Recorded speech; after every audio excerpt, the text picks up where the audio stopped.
అభ్యర్థులు రారు. సామాజిక బాధ్యత కింద రాజకీయాల్లో ఉన్నాం కాబట్టి ఎంతో కొంత మన వల్ల మంచి జరగాలి అనే ఉద్దేశంతో మేము ఈరోజు అడుగుతూ ఉన్నాం. మిమ్మల్ని నిందించట్లా, మీరు తప్పు చేశారని అంటున్నాం. మీ కింద వ్యవస్థలో తప్పు జరిగి ఉండొచ్చు.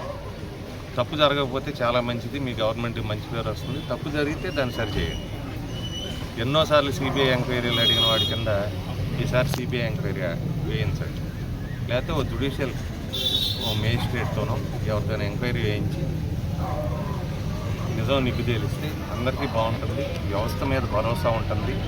తల్లిదండ్రులకి వాళ్ళ పిల్లలు పాపం ఏదో విద్యా వ్యవస్థలో చదువుకుంటున్నారు, చదువుకున్నా కూడా ఈ ఉద్యోగాలు అమ్ముడుపోతాయి, లేకపోతే ఉద్యోగాలు ఉన్న వాళ్ళకే వస్తాయి, ఉద్యోగాలు ఎమ్మెల్యేల ఆఫీసుల చుట్టూ లేకపోతే ఎంపీల ఆఫీసుల చుట్టూ లేకపోతే రాజకీయ నాయకుల ఆఫీసుల చుట్టూ తిరిగితే వస్తాయి తప్పితే అర్హత మీదగా రావు అనేటువంటి అభద్రతాభావం పోతుంది. వాళ్ళకు కూడా వ్యవస్థ మీద నమ్మకం కలుగుతుంది. మనం ఉన్న వ్యవస్థ మీద, దీని మీద, ఈ సిస్టమ్ మీద నమ్మకం కల్పించాల్సిన బాధ్యత కింద నుంచి పై వరకు, మా నుంచి మీ వరకు ఉంది. కాబట్టి ప్రభుత్వ అధినేతగా మీరు చర్యలు తీసుకోవాలని మిమ్మల్ని మనస్ఫూర్తిగా కోరుకుంటున్నాం, విజ్ఞప్తి చేస్తున్నాం, డిమాండ్ చేస్తున్నాం.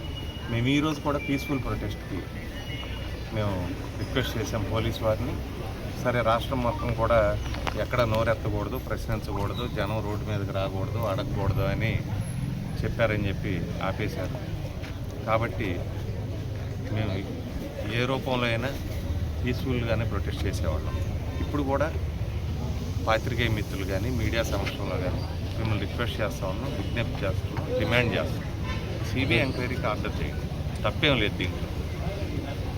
ఓకేనా అన్న?